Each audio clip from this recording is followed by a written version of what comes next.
Hey everyone, thanks for listening to Sex with Emily. On today's show, I'm here with Anderson and we're talking through your sex and relationship emails. Topics include what to do when your girlfriend doesn't like giving oral, penis size concerns, rules for an open marriage, how to know if your masturbation habit is a problem, and when to make that fantasy a reality. All this and more. Thanks for listening.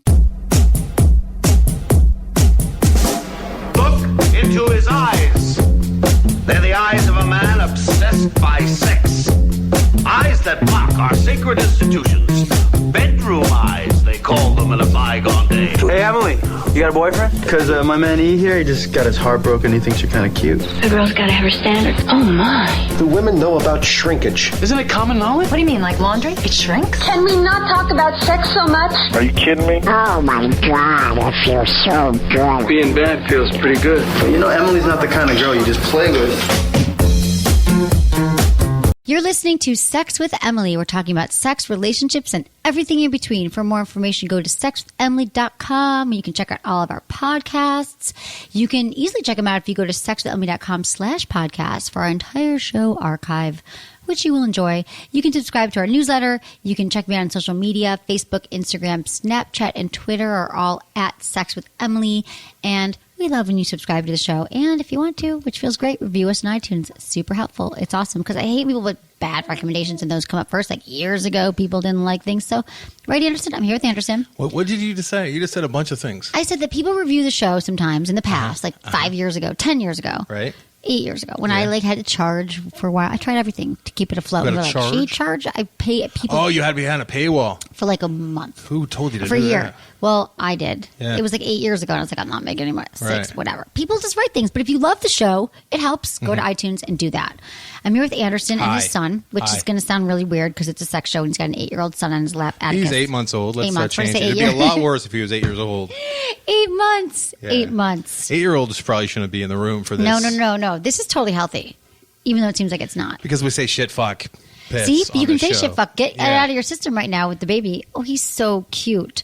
Okay, everyone. Thank you for listening. I'm here with Anderson. Hi. What else? Oh, Sorry to cuss so strongly I right off know. the bat. That didn't feel right. You're making me cuss. I apologize. You're making me cuss. My apologies. Please don't make me cuss. Yes, I'm here with my sometimes son. I cuss. Yeah. I'm here with my son. This is what happens when you follow the advice of Sex with Emily. You get kids. Unless you use protection and you don't want kids. Right. And you, which some people don't, which is totally fine. And what else It's is so going on? weird that something so innocent and sweet and cute can come out of like dirty, dark, nasty sex. You know what I mean? It is still funny when you look at the population. You look at how many people there are, and you just think like every single one of those people is a product of a sexual act. Exactly. It's weird. It is weird. It You is don't really think weird. about that. No, you really don't until you have your own little baby there. So that's, yeah. So speaking of sex, Yeah. yeah. Yeah. I haven't seen you in a while Yes. and started having sex again. Oh, you started having sex again? Good for Not you. that I was not having sex. You weren't but for a while I there. wasn't. No. It wasn't like on purpose. I wasn't like. I remember on a you diet talked to from me. sex. You were like concerned. You're like, I'm not. I do this show, Sex with Emily, and I was not having sex. Well, because concerning. I've been having. Okay, let's say I've been doing it for 12 years. You're like and doing for a movie 11 podcast years, and not watching movies or something. I know, but here's the thing. Here's why it was so good for me. Uh-huh. Because for 11 years I was having sex. It's 12 years of the show. The 12th year, not as much sex. Not as much. So you know what I did, which it wasn't like, oh my God, I wasn't trying to have sex and I could not have sex. Let me just put that out there. She would have her random go down to Mexico and bang her Oh, masseuse. I did bang the masseuse Yeah, in Mexico. and she talked about that. I'm not like I wasn't like a born again virgin last year. No. Let's just say that. But I realized What was his that name again? we had to Oh, she change forgot. it. You forgot his name? Yeah, Oh, you changed it. we changed it. To Carlos He was so or cute. something. I loved him. I almost Yes. moved there. You almost But moved. then I forgot about him. You know, they say it takes half as long as the time you were with someone to get over him. Yeah. And I was with him for like 4 hours. All right. So 2 hours? I was You were over over? in 2 hours. Yeah. Yeah. Probably after I told you the story. No, that was hot sex though. But since then, yeah, I've just started like dating, and I realized that like all this stuff that happened in the last year to me, like doing my somatica sex therapy training and all this stuff I've done is sort of really coming in handy because I feel like I don't know, I've just learned a lot about myself and about not having sex, and then feeling like when I am having sex, it's actually better. And So that's good. You can tell the difference because can you're tell always the preaching difference. everyone should have more sex. You never regret having sex. It's like going to the gym. You never go, oh God, why did I just go to the Right. gym? You say you equate that to having sex too. Now you can actually, practice what you preach and understand the difference of not Yeah. banging and what happens and how it changes your affects your mood. It affects my mood. negatively, and Exactly. I have to so it's say like, that. say that you didn't have sex for a while for a purpose of a study. Yeah. It was a study. And in fact, it was a full-blown study where I had sex, and it was really good sex about a few weeks ago. Not that I hadn't, obviously I've had sex, but I'm saying this sex, all this stuff unleashed, and I feel like my entire life has like changed. I've had clarity, I've had focus, and I do believe that when you don't, not that I wasn't masturbating and stuff, but there's something about like co-creating with somebody and having the sexual experience that a lot of stuff just gets released and gets clear in your head, and like we need sex. Not all the time, not every day, but when you have it, it's great. Right. So that's me. Yeah. How's your sex life?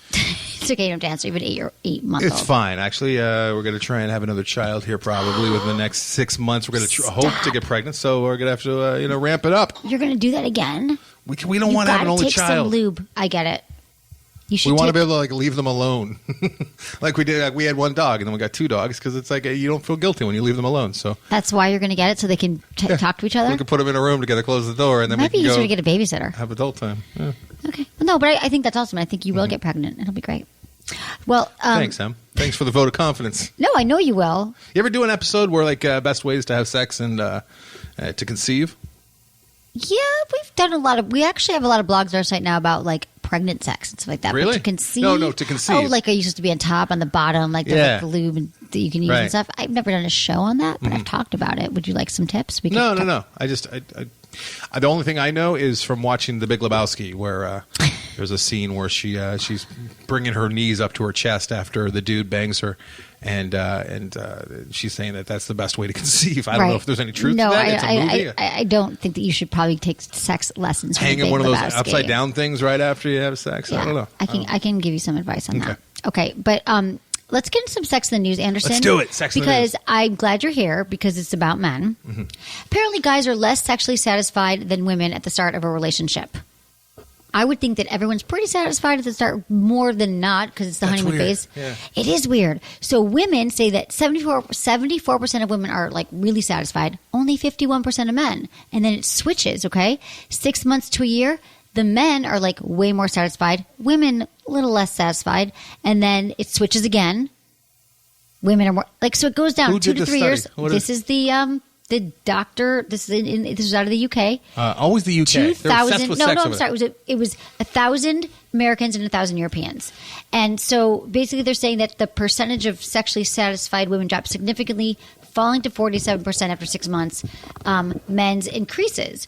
So what does it say to you? But I think it all boils down to everything that we talk about, and that is communication.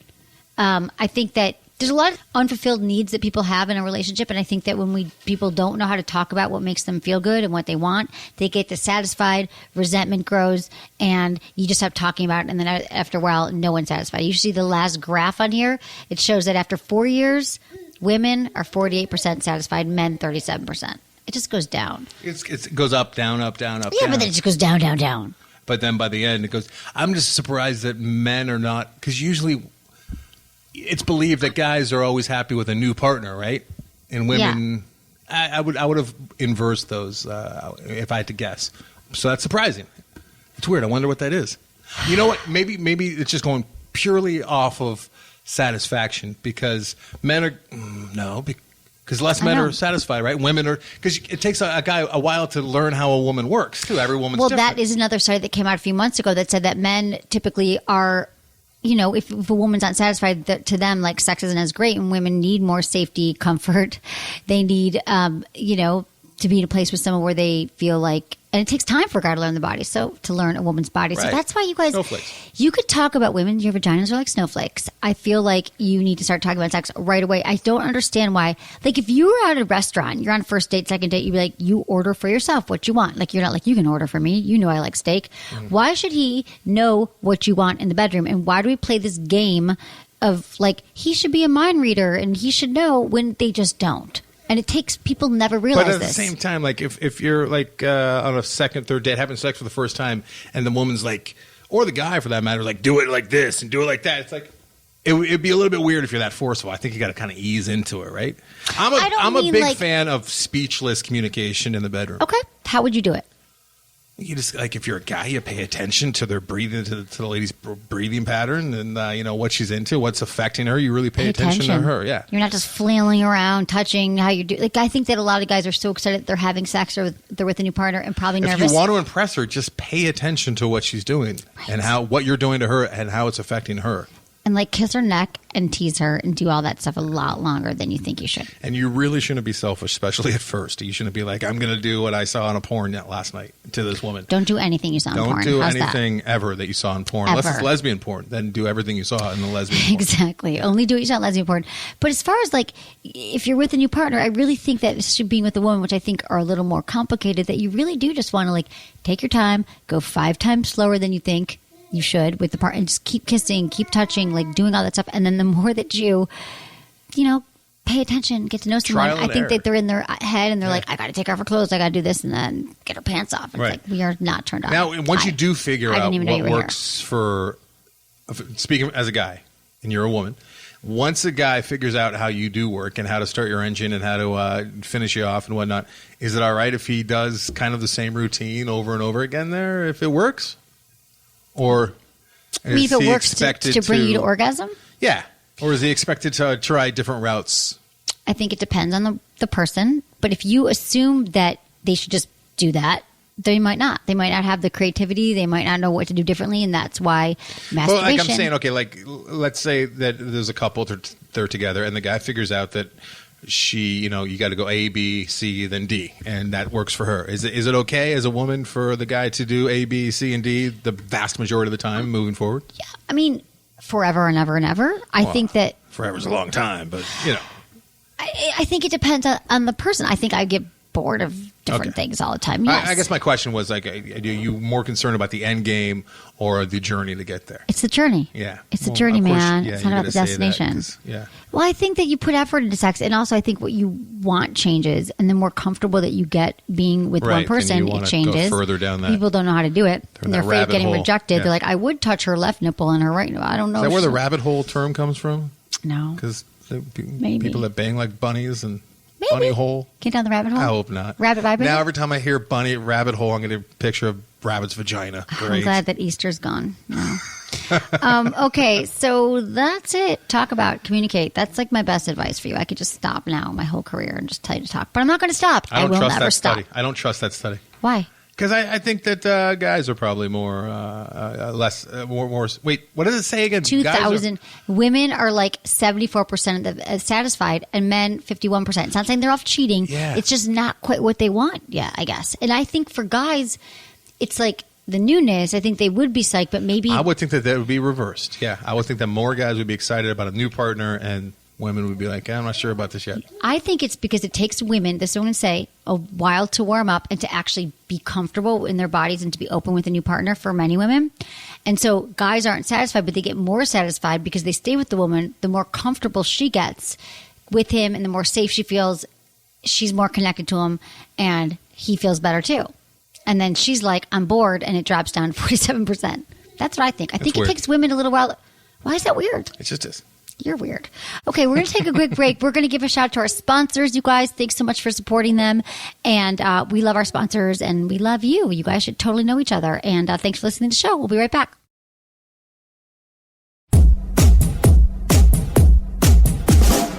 All right, we just say goodbye to Anderson because little Atticus had to come and take a nap. But I love that he's like a working dad. I mean, he's like a stay-at-home dad, but he's still working and coming here. So now we're going to go ahead with the emails. Hey, Emily, my name is Sean, and I'm 29 years old. Due to self-confidence and religious reasons, I've only been sexually active for a little over a year. I've been in my current relationship during this time, and I'm absolutely in love with her. One of my favorite things to do is going down on my girlfriend. However, she rarely reciprocates. After listening to your show, I decided to ask her about it, and she said she just doesn't like giving oral. My body issues immediately made me think my size was to blame. I'm not breaking any records here. Is there anything I can do to make oral more enjoyable for her? I manscape my groin and clean it daily. I was just curious if there's anything else I should be doing. Thanks for answering my question, and I look forward to hearing your answer. P.S. I heard your voice in my ear already saying flavored lube, so I'm purchasing some. Thanks, Sean, 29, Indianapolis. Hey, Sean, flavored lube. No, yes, flavored lube is helpful, but here's the deal, Sean. First of all, I think that men will use any excuse to blame their penis for problems, and there is nothing wrong with your penis.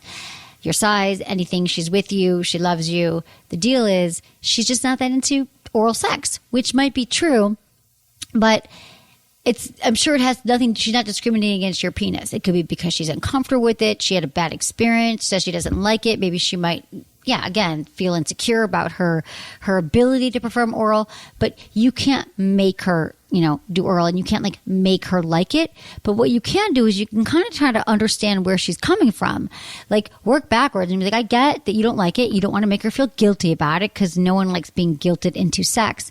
But I think that you got to just, to me, that'd be a deal breaker, to be honest, if someone like never wanted to perform oral. So I think you got to find out what that's about. And I think for a lot of younger women, I don't know how old she is, but you're 29. I'm assuming she's in her 20s. We're not born with these skills, okay? So it's something that takes, we've got insecurities around it. So find out. Be like, well, what is it that you don't like about it? This is this whole talking thing we're talking about. So I'm just curious, is there anything I could do? Yes, flavored lube, I don't know if it's a taste thing. If she said it's a taste thing, that might help her. But maybe it's a she's not sure what you like thing, or someone once told her she was really bad at it, or, so we got to get to the bottom of what that is. And I just have to let you know that it's really, again, not about your penis size. Just like women, we tend to think like a guy didn't call because we gained 2 pounds, or he noticed that like my left boob is bigger than my right boob, and it never has to do with these things. Okay, so. I mean, in all the years I've been doing the show, like I can't tell you, like I hear more from, people who are like, his penis is too big and it hurts, than I have like, his penis is small, I broke up with him, I hated sex with him. I mean, that is the truth. So I think it just comes down to, talking to her and finding more about this. But also you said, you've been active a little over a year, and you're in love with her. I just want you to be careful here. That was a trigger for me because it's your first relationship. You've waited a while to have sex, and you're madly in love. And so I just want to make sure that this is based on really who she is and who you both are together, and you're evaluating your relationship. And it's not because you've waited long to have sex or it's your first relationship you've been in. Just because it is doesn't mean it's necessarily the woman that you have to spend the rest of your life with. So I just want you to check in with your emotions around that because, again, it's your first relationship, your first sex partner.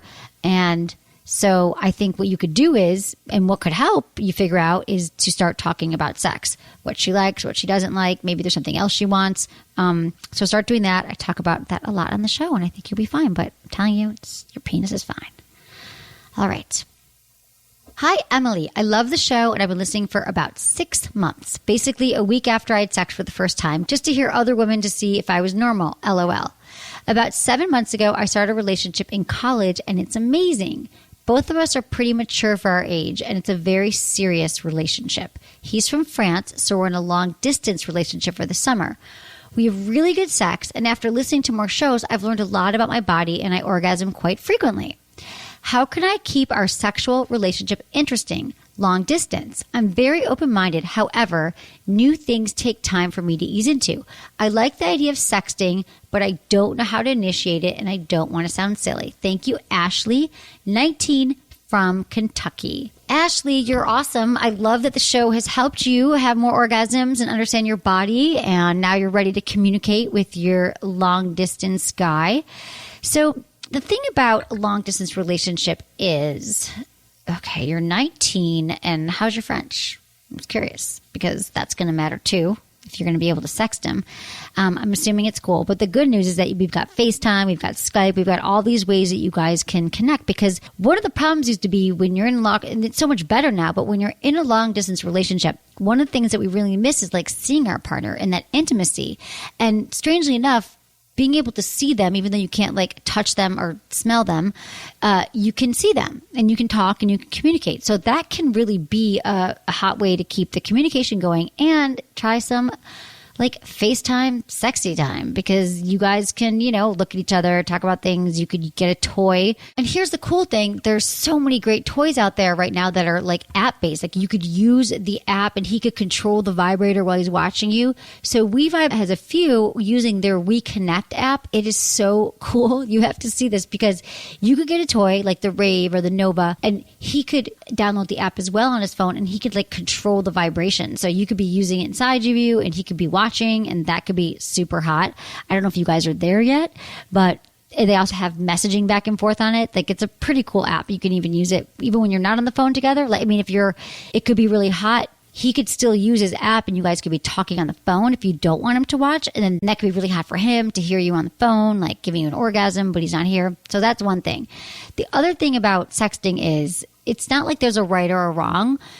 The best thing is like just to really use it as a tool to kind of talk about things that you remember. Like you're not in the same city, you're not looking, in his eyes, and you can use it. It sort of gives you a little bit of anonymity that you can, without having to see him, ask for things that you want. So you could even explain things that have happened in the past, like that was really hot the day you left and we were like making out and I keep thinking of your tongue and how your hands felt on my body. Or you could tell him about stuff that you look forward to doing, or like, I can't wait to be touching you again or tasting you. And so really that's a great place to start, is describing things from the past, things that you want in the future, things that have happened. And I think that that's a good way to use your own voice and see where it goes, see how he responds, and then you'll start to develop your own language. But it's the kind of thing that comes from practice. So I would just say practice with it. And also, just let him know, like see what he's up for. But I would say that you guys should just need to stay connected, keep talking. And even if it's just like FaceTiming, all that stuff, because that intimacy is hard to keep going when you don't actually see each other. I also have some blogs on my site that would be really helpful. There's an Ask Emily called Intimacy and Long Distance Relationships. I go over all this stuff and go in the distance, keeping the sex live no matter what. So check those out on my show. And good luck to you. I'm so glad that you're having awesome sex. And remember, while he's gone, you can still keep masturbating and keep having more orgasms and figuring out your body. That's something you can report on. I fantasized about you today, and here's what happened. So you've got this, Ashley, and good luck with the relationship. Hi, Emily. My husband and I have been married for 25 years, and we have been in an open marriage on and off for 15 years. When we opened our marriage, we started off with a unicorn, a woman we met at the gym of all places. A unicorn, by the way, is the woman like who's typically the third in a relationship who is not attached. We played alone and together with her. She was single, so there wasn't any complication from her side. Lately, with having more time, our kids moved away, I started chatting with a guy friend, just a friend from way back. Over time, and with my husband's push, I asked if he wanted to play. My friend is vanilla and married, but in a sexless marriage. It was scary at first, being that it was my first guy in over 25 years. We now meet once a week during the day at my house, but we have this fear that he'll get caught since he's married. This has added a lot of spice to my marriage, as my husband knows, but I feel bad. My male friend is cheating on his wife. What's your feeling on an open marriage and playing with a married person? Ann, 50, Florida. Okay, Ann, wow, there's a lot going on here. So first of all, kudos to you for being married 25 years and having successfully being in an open relationship for 15 years. I'd love to have you call on the show one day and talk about how you've made that work, because that's pretty amazing.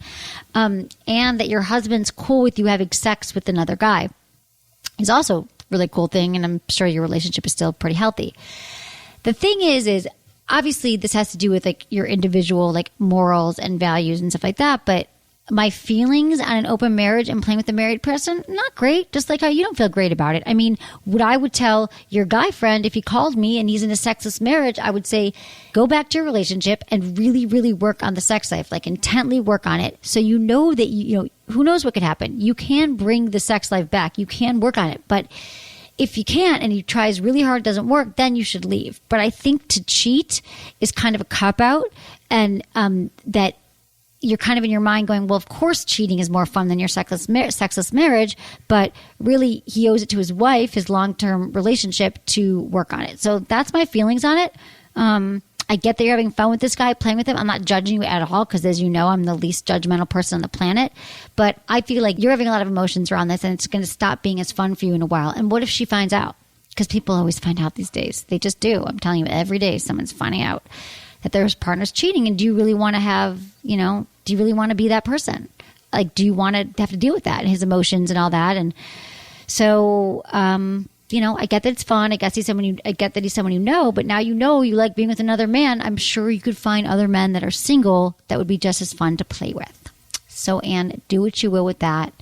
And good luck to you both, and just keep talking about it. Okay, Anne, that's what I got for you. And you're going to have to make your own decisions on this one. But just know that, this could end really messy, and I don't want you to have to deal with that. But, you'll do what you have to do, and I think you probably know the right answer. So you'll know what's right for you. Thanks, Anne. I appreciate hearing from you.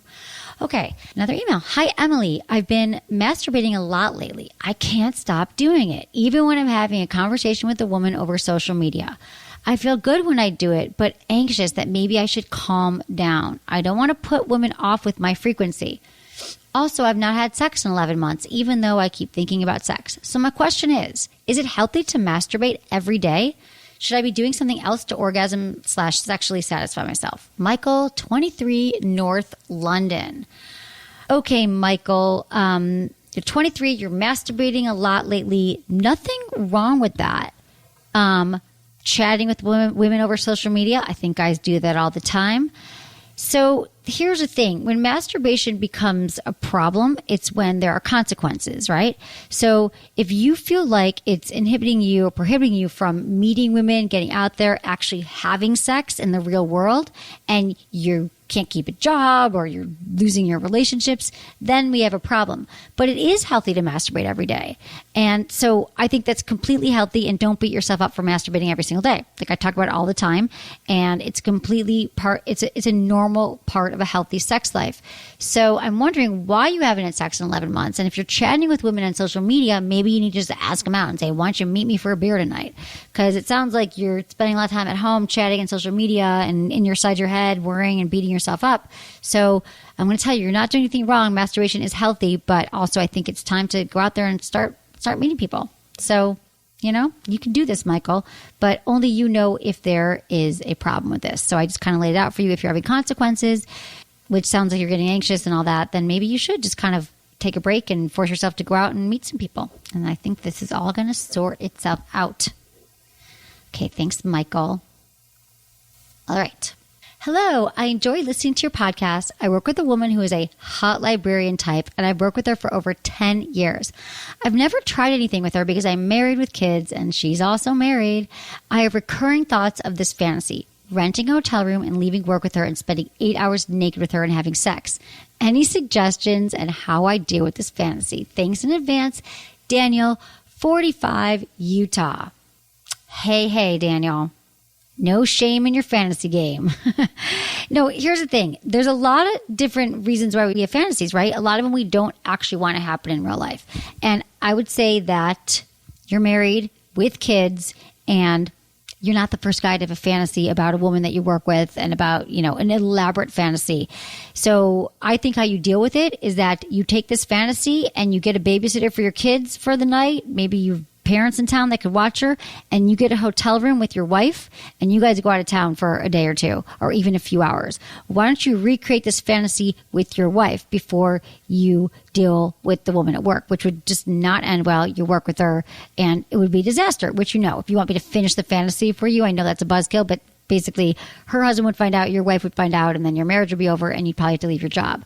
So the good news is that fantasy is also a part, including just like masturbation, it's a huge part of a healthy sex life for men and for women. Having fantasies, again, a lot of we don't want to share. I'm not saying you need to share this with your wife. Please don't. But that fantasy, like hotel sex is hot for a reason. It's because it's new. You're getting out of your comfort zone. You're probably been having sex with your wife for over 10 years in the bedroom. And that becomes boring after a while. Like everything does. Like if you worked out every day the same way and you're running on the same track for 10 years, you'd be bored. You wouldn't want to work out anymore. So I'd say all this energy with the fantasy, you took the time, you wrote in, I'm sure it's consuming you. I get it. But I would say, what could you do? And what have you learned on the show that you could put towards your marriage and towards your relationship and work on it? It could be like literally a few hours in a hotel, a night away, going shopping for a sex toy store and getting like, a new toy or a blindfold or something a little bit different. You just need to do that, and you can do it. I know that you've got kids, but I'm telling you, people with kids also have fabulous sex lives. It just takes some work, but it's a really fun kind of work, Daniel. So that's what you got to do. These are some great emails, everyone. I love hearing from you. Thank you so much for getting in touch. Welcome to all my new listeners. Thank you to Anderson who had to run off and be super dad. And thank you to my amazing team. And thanks, everyone, for listening. Was it good for you? Email me, feedback@sexwithemily.com.